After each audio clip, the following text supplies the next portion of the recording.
the ballroom, first of which will probably be several questions about this, I imagine. Is it a big story? It seems that way. The president's cost estimate has changed several times. I think it's up to $300 million now. Given the nature of all this, will the White House commit to releasing all of the donors and how much they're spending and how much of his own money the president is putting on the line to this? We have released the full list of donors thus far. Perhaps there will be more people who want to generously contribute to this project. And the president, yes, has committed his own resources. And when he releases that information, which I'm very confident he will, you will all see that. We'll see a dollar figure from the president? Yes, he will. And I would also just add the president has been incredibly transparent. I would reject any notion otherwise when it comes to this ballroom project. It's something he personally has obviously taken an interest into and has talked with all of you in this room many times about. You have seen the model in the Oval Office. Last night he showed that for you. But when this plan was presented and when these renderings, as soon as they were complete, the president directed me to come out here and to share them with all of you. I did an entire opening remarks about what this ballroom project was going to look like.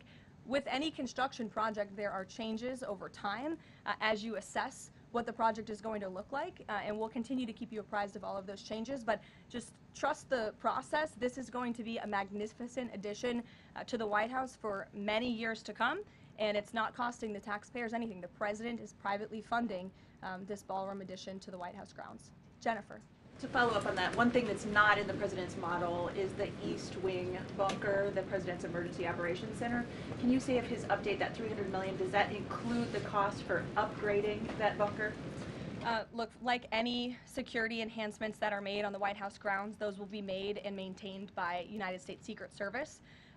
As for the cost of the ballroom and the construction itself, all of that is going to be, like I've said, privately funded and paid for by the president himself and many generous patriots who have stepped up.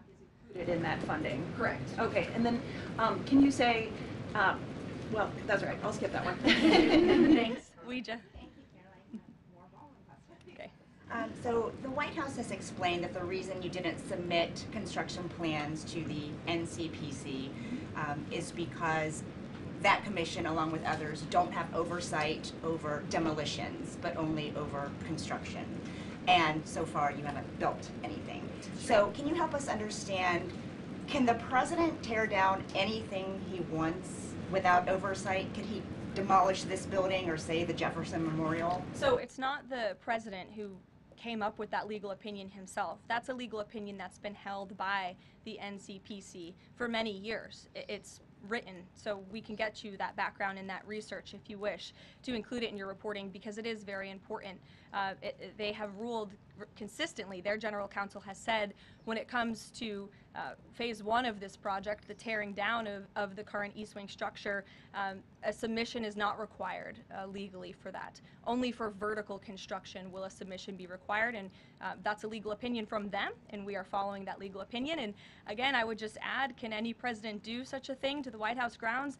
There have been many presidents in the past who have made their mark on this beautiful White House complex. This briefing room, as you all know, was not once a briefing room. It was a swimming pool.